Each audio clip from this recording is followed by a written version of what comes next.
Oh, you little brat. You have no idea what I can do.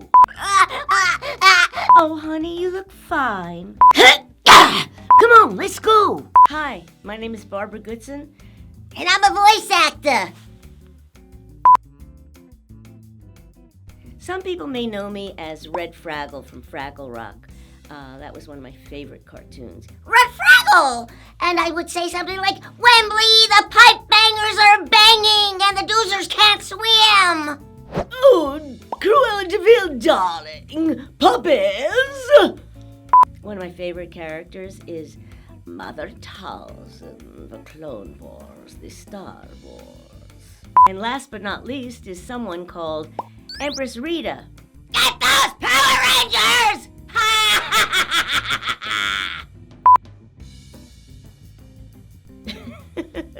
Well, I was directed because I was working for Saban at that point. I did a lot of boys' voices. I did Tom Sawyer for The Adventures of Tom Sawyer. And by then they just kind of gave us roles. They said, Barbara, there's this witchy character, Rita.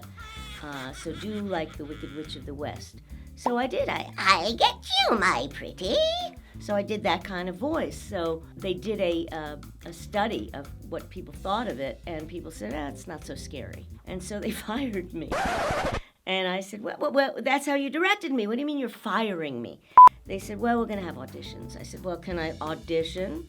And they said, oh, okay. Well, I was pretty pissed off that I was fired, you know. So I said, you want it scarier? I'll give it to you scarier! And that's how she was born. I did not have a clue that voice was coming. It came out of being angry. And I had to do it I'm still doing it. So 20 some odd years later, I'm still screaming as Rita. When you have to talk to yourself as a character, it can be challenging. But if you're in the story and you're right there in the moment, it's not so difficult. I mean, like in Cloudbread, I did Wooly. Wooly was a very shy sheep. That's Wooly. I mean, he became part of who I was. And then there's Ruiz, unbelievable, who's a very poetic little fox. And when they talk to each other, to me, I hear them both as people in my head, and they can easily talk to each other. So I was basically in the forefront of dubbing. It was just coming in, and it was the early 80s. It was very much primitive. We didn't have picture in the beginning. We had seconds, do it in a certain amount of seconds. And then we got to picture. I did that show, the soap opera Broken Doll, which was about a girl with a hunchback that got her hump removed. It was for Spanish people to learn English with their favorite soap operas, and that Broken Doll was one of their soap operas. So I basically cut my teeth in dubbing from the get-go, and from there you got to meet other people that were doing it, and these are friends that I met back in the beginning, and we're still friends today. It's incredible, that little community. One of the things that makes me want to punch somebody in the face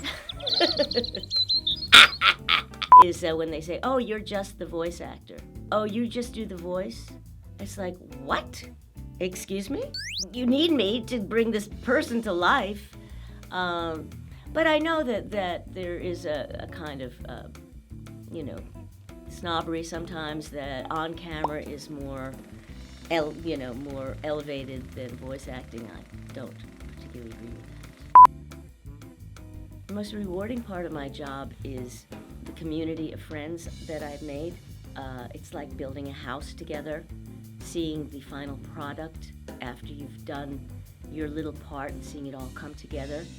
And the humor and the creativity and the kindness that happens, because we're all still friends. I mean, most of us, we still get together.